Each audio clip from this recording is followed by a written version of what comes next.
UP के बाहुबली मुख्तार अंसारी पर कानून ने अपना शिकंजा कस दिया है। 2 दशक पुराने एक मामले में मुख्तार अंसारी को इलाहाबाद हाईकोर्ट की लखनऊ बेंच ने 7 साल की सजा सुनाई है। इसके अलावा मुख्तार पर दूसरे कई संगीन मामलों में अभी केस चल रहे हैं और वो जेल में बंद है। इसी पर देखिए एक रिपोर्ट।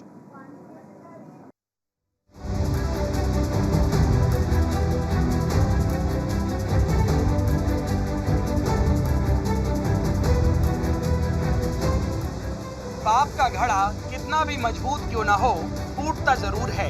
उत्तर प्रदेश में कभी मुख्तार अंसारी के नाम का सिक्का चलता था, लेकिन अब वही मुख्तार अंसारी कानून के फेर में ऐसा फंसा है कि अब वो जेल से बाहर निकलने के लिए छटपटा रहा है। लेकिन उसकी मुश्किलें कम होने के बजाय लगातार बढ़ती जा रही हैं। जुर्म की दुनिया के बादशाह रहे मुख्तार अंसारी को लखनऊ हाई कोर्ट ने 7 साल की सजा सुना दी है। मुख्तार अंसारी को जिस मामले में ये सजा सुनाई गई है वो तकरीबन 2 दशक पुराना है। 2003 में मुख्तार अंसारी ने जेलर को दी थी धमकी। तलाशी लेने पर भड़क गया था मुख्तार अंसारी। मुख्तार अंसारी ने जेलर पर तान दी थी पिस्टल। जेलर को धमकी देने के मामले में दर्ज किया था केस। उत्तर प्रदेश के माफिया और बाहुबली मुख्तार अंसारी का आखिरकार माया जाल टूट गया। कोर्ट ने मुख्तार अंसारी को 7 साल की सजा सुनाई है। ये सजा मुख्तार अंसारी को 19 साल पुराने जेलर को धमकाने के मामले में सुनाई गई है। मुख्तार अंसारी इसके पहले तमाम अपराधों में उसको लिप्त पाया गया था, लेकिन अपने धन बल की वजह से वो हर बार छूट जाता था। लेकिन उत्तर प्रदेश की योगी सरकार ने जीरो टॉलरेंस की नीति के तहत मुख्तार अंसारी पर शिकंजा कसना शुरू किया। 2017 के बाद से मुख्तार अंसारी पर लगातार सरकार शिकंजा कसती रही।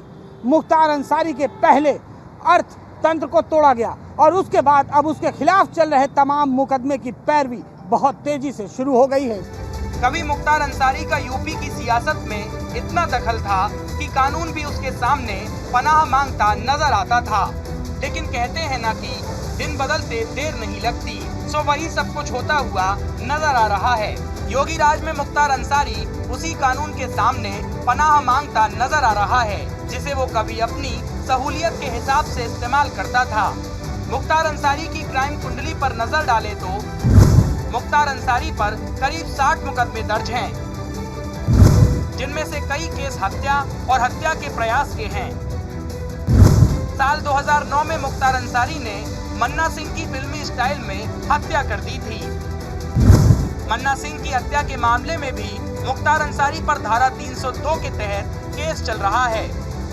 जेलर को धमकी देने के मामले में मुख्तार अंसारी को सजा मिलने के बाद अब मन्ना सिंह के परिवार को भी इंसाफ की आस नजर आने लगी है। सबसे पहले धन्यवाद मैं सरकार योगी जी को करती हूँ कि मुख्तार अंसारी को कड़ी से कड़ी सजा मिले, उनके धन्यवाद कर रही हूँ।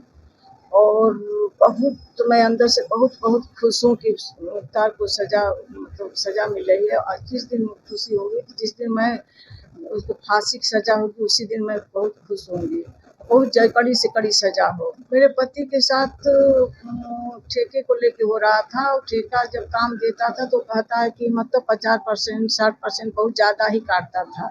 बस इन लोग का यही का नाम था कि हम लोग भी भाई, मेरे परिवार है, बीवी बच्चे हैं, और इसी के चक्कर में लेके मान लीजिए जब मेरे पति सब करवाया है। मन्ना सिंह की हत्या के साथ साथ मुख्तार अंसारी पर और भी कई केस दर्ज हैं। नंदकिशोर रुंगटा का अपहरण हत्या केस, विधायक Krishnanand Rai murder case, jail अधीक्षक आर.के. तिवारी हत्याकांड।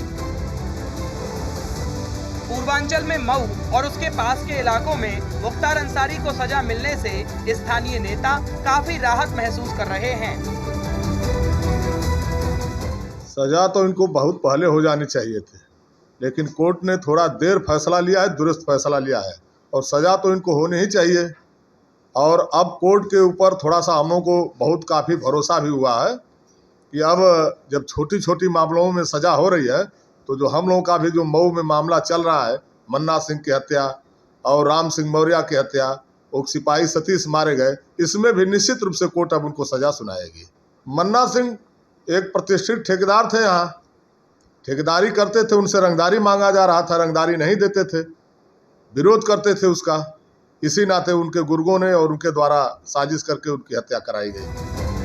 मुख्तार अंसारी का सियासत में भी अच्छा खासा दखल रहा। क्राइम की दुनिया में बादशाहत के बाद मुख्तार अंसारी ने सियासत का रुख किया और 1996 में पहली बार बीएसपी के टिकट पर मऊ से चुनाव जीता। 2002 और 2007 में मुख्तार अंसारी ने निर्दलीय चुनाव जीता, जिसके बाद मुख्तार अंसारी समाजवादी पार्टी के काफी करीब आ गया। 2012 में समाजवादी पार्टी और बहुजन समाज पार्टी दोनों ने मुख्तार अंसारी से दूरी बनाई, तो मुख्तार ने मऊ से निर्दलीय चुनाव जीत लिया। अब मुख्तार अंसारी कानून के शिकंजे में है और उसको इस हाल में वो सब लोग जिम्मेदार हैं जो शुरू से मुख्तार अंसारी के खिलाफ कानूनी लड़ाई लड़ रहे हैं। इस मुकदमे में दबाव बनाने के लिए उन्होंने दो घटनाएं कराई। एक 19 मार्च 2010 को जो उसमें मुख्य गवाह थे, चश्मदीद गवाह थे राम सिंह मौर्य, उनकी हत्या उन्होंने करवाई। उसमें भी दो लोगों को गोली लगी। एक सतीश कुमार सुरक्षा में सिपाही थे मेरे ड्राइवर के, उनको लगी, उनकी भी मृत्यु हो गई, और राम सिंह मौर्य की मृत्यु हो गई, दोनों की हो गई। फिर 2014 में इस मुकदमे में दबाव बनाने के लिए तरवा आजमगढ़ में मुख्तार अंसारी ने, त्रिदेव कंपनी का काम चल रहा था, वहाँ बिहार के लेबर थे, उस पर गोली चलवाई और मुझे और मेरे भाई हरिंदर को फंसाने की साजिश की गई।